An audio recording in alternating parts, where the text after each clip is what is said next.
4 екипи веќе официјално испадна од втора во трета лига за следната сезона, а викендот ќе се добие последниот тим кој директно ќе испадне во третолигашкото друштво.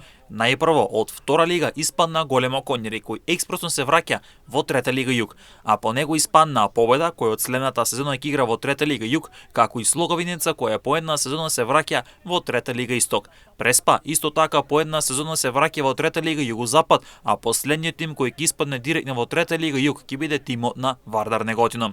Овој викенд ќе се играат мечевите од 26-тото коло на втора лига, а на 5 коло до крајот во игра се 15 бодови. Вардар Неготино има 10 бодови негатива од Каменица Саса, односно од Баражаната. Ако Вардар Неготино загуби во сабота од Беласица на домашен терен, а Каменица Саса триумфира на домашен терен над Големо Конјари, тоа ќе значи дека Вардар Неготино во сабота и официјално ќе стане третолигаш.